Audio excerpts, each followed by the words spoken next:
believe Iraq's missiles cannot reach their cities, and some expect the huge Allied force to protect them. Linda Patillo, ABC News, Dhahran, Saudi Arabia. The citizens of Israel are under no illusions about how war in the Middle East can get out of control. Tel Aviv is closer to Iraq than is the capital of Saudi Arabia, and Saddam Hussein has threatened any number of times that Israel would be the first target in the event of war. ABC's Dean Reynolds is there. In Jerusalem tonight, young men inducted into Israel's elite paratrooper unit. The pride of their country and their families, they may soon be seeing action. Anxiety is growing here that war is now inevitable. People are stocking up on canned foods, finally heeding calls to pick up their gas masks, and taping their windows against chemical attack. With all the bad news coming out of Geneva, the government here took pains today to guard against public panic. Defense Minister Ahrens told Israelis to listen for instructions on the radio, to disregard the rumor mill. Prime Minister Shamir told a television audience Iraq's threats to attack don't trouble him, but then came a videotaped guide with subtitles on such things as the best way to protect against chemical burns. The fear of war has been driving about 5,000 foreigners a day from Israel for the past week. Almost all flights out have been booked through January 15th. Dean Reynolds, ABC News, Tel Aviv. Right in the middle is Jordan, overwhelmed by refugees from Iraq and Kuwait just after the invasion. King Hussein worries now he could be overrun militarily if Israel goes to war with Iraq. ABC's John Donovan is in the Jordanian capital, Amman. Jordan put on extra flights today for foreigners trying to leave by the 15th, mostly because other airlines have stopped flying into Amman. People are leaving out of fear that Jordan, caught between Israel and Iraq, could be drawn into war. But it is not a panicky departure. One of the extra flights even left half empty, and many people leaving said they hope to return within a few weeks. No, we're not being told to leave. We're being encouraged by our families for their peace of mind. Jordan's national airline says it plans to keep flying as normal, but from now on, 7 of its newer planes will stay overnight at European airports to save on insurance costs. Tonight, a special Air France jumbo jet is stopping over here and in other Arab capitals, picking up French citizens who want to go home. France's ambassador here says that mostly women and children are getting on the flight. He says he and his staff are staying behind. John Donovan, ABC News, Amman. When we come back, Arab Americans and the FBI. To have a strong voice in the Congress supporting President Bush. Well, that may be, but why are we hung up on this artificial deadline of January 15th? Well, I'm certain in the morning of the 16th there's not going to be everything break loose in that part of the world. But I think we have to have some focus. We have to have some time. How long do we wait for sanctions? I've heard some of my colleagues say, oh, I want to let sanctions work. Well, how long? A year, 2 years, 3 years? But my view is we've got to make a decision. I want peace. I want Saddam Hussein to understand that we're not divided in Congress, that we support the objectives of him getting out of Kuwait and restoration of the government there. Senator Kerry, how long for sanctions? Well, I think you can wait a long time, in fact, and accomplish a great deal in the process. We've never had sanctions like this. The president's accomplished not only the international community, the entire international community, saying we're not going to buy Iraq's oil. And we're not going to sell Iraq things. I know Bob Dole from Kansas knows how difficult it is to get wheat farmers to say that we're not going to sell wheat to Iraq, we're not going to sell dry edible beans to Iraq, we're not going to sell things to Iraq any longer. And it's not just the United States, it's our Western allies and the Arab community as well that are united that way. And it just seems to me that, moreover, that what one must measure is whether or not the American people... Yes. Well, thank you very much. I think that we'll have a continuation of this debate in the nights to come. Could I just say that if you're going to have sanctions, you're just giving Saddam Hussein a vacation. He doesn't have to do anything. Senator Dole, Senator Kerry, thanks very much. We know this debate will go on. And we'll be back. Jane Pauley will have the mood of America in a moment.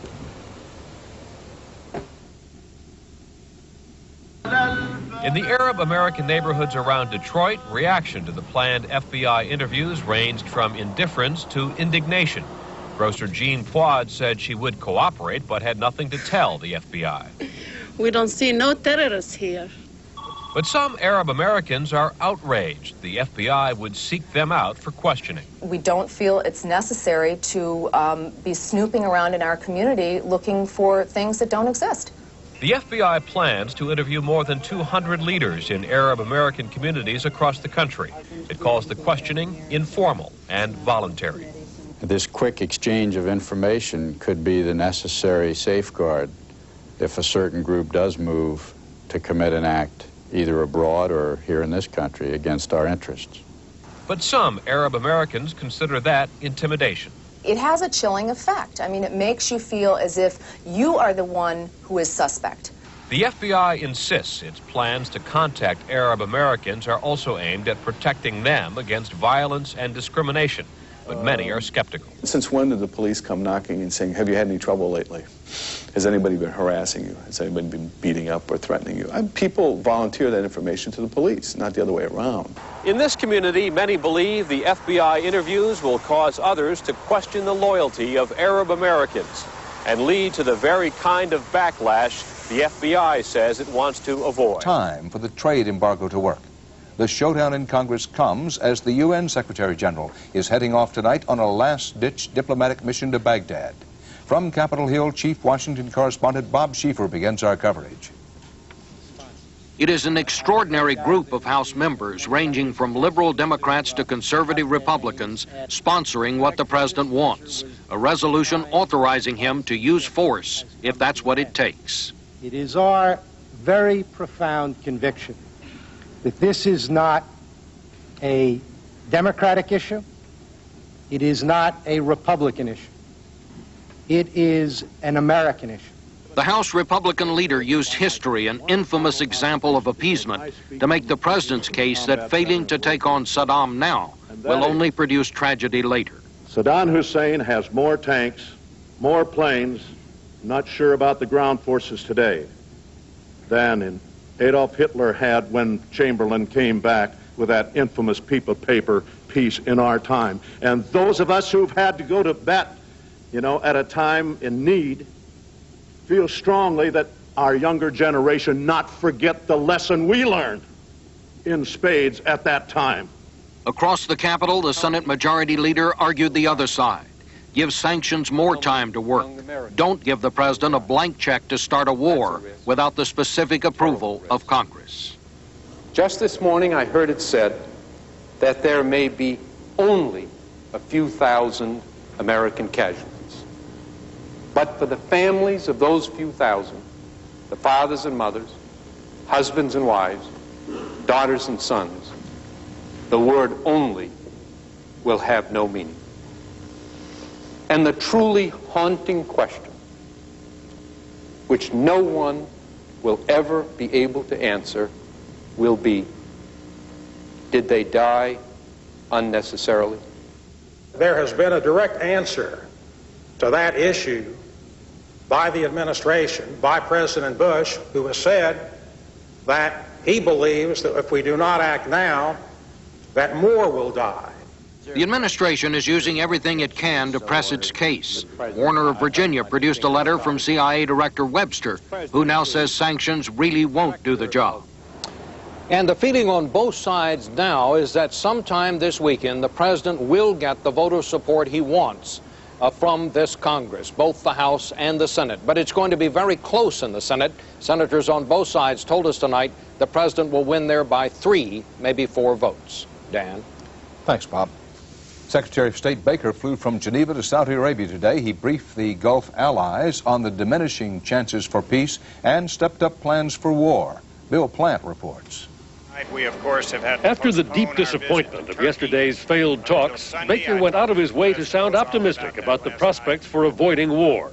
I continue to believe that peace is possible.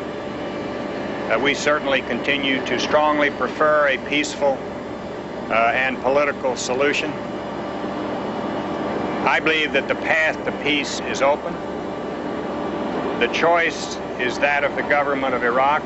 Baker had the same public message in Saudi Arabia, even though he came here primarily to talk about the timetable for war, as well as new Saudi financial contributions for the multinational force. As His Royal Highness has just said, we hope very much that they choose the path to peace. Other peace plans are popping up. UN Secretary General Perez de Cuellar will leave tonight for Geneva and Baghdad. There are reports he will offer UN troops to monitor a simultaneous withdrawal of Iraqi forces from Kuwait and allied forces from Saudi Arabia. The UN contingent would include no troops from any of the nations opposing Iraq. In an impromptu White House comment, President Bush hedged his bets on UN supervision of withdrawal, but he had only kind words for the Secretary General. I might have a clearer view on that after I talk to the Secretary General again. But I'm pleased he's going there. Senior U.S. officials still permit themselves to hope that peace is possible. They have always felt that if Saddam were to withdraw, he would only do so at the last possible minute, or maybe even a little later. That would be very much in the tradition of Middle East bargaining, in which you almost always have to walk out of